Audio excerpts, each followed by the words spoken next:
আসসালামু আলাইকুম রহমতুল্লাহি ওবারাকাতুহু। সম্মানিত দর্শক, আজ আমি আপনাদের মাঝে উপস্থিত হয়েছি তাকবীরে তাশরিক বিষয়ে একটি মাসআলা উপস্থাপন করতে।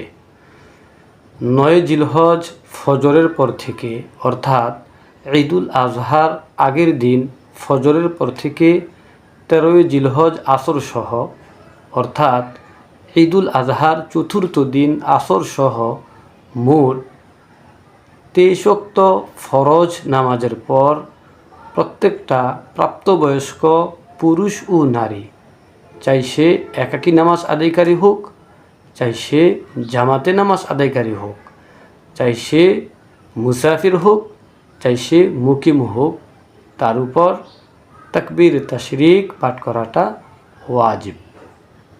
সে যদি এই তাকবীর তাশরিকটা পাঠ না করে তবে সে গুনাহগার হবে। আর এই তাকবীরে তাশরিকটা একবার পাঠ করাই ওয়াজিব। একবারের চেয়ে বেশি ২ বার অথবা ৩ বার পাঠ করা এটা মুস্তাহাবও না, এটা সুন্নতও না, এটা ওয়াজিবও না। আর তাকবীরে তাশরিক হলো আল্লাহু আকবার, আল্লাহু আকবার, লা ইলাহা ইল্লাল্লাহু, আল্লাহু আকবার, আল্লাহু আকবার, ওয়ালিল্লাহিল হামদ।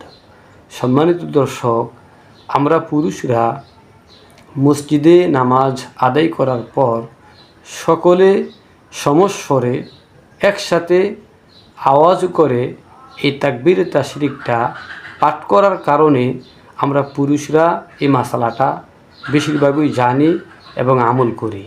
কিন্তু আমাদের মা বোনরা ঘরে নামাজ পড়ার কারণে তারা এই তাকবীর তাশরিকটা পাঠ করতে শোনেও না, দেখেও না এবং অনেকে এটা জানেও না। ফলে তারা এই আমলটা করতে পারছে না। এমন একটা ওয়াজিব আমল অধিকাংশ মা বোনদের থেকে ছুটে যাচ্ছে। তো আমরা এই মাসালাটি শেয়ার করে দিব যাতে করে আমাদের পুরুষদের ন্যায় আমাদের মা বোনরাও এই মাসালাটা জেনে সে মোতাবেক আমল করতে পারে। আসসালামু আলাইকুম ওয়া রাহমাতুল্লাহি ওয়া বারাকাতুহু।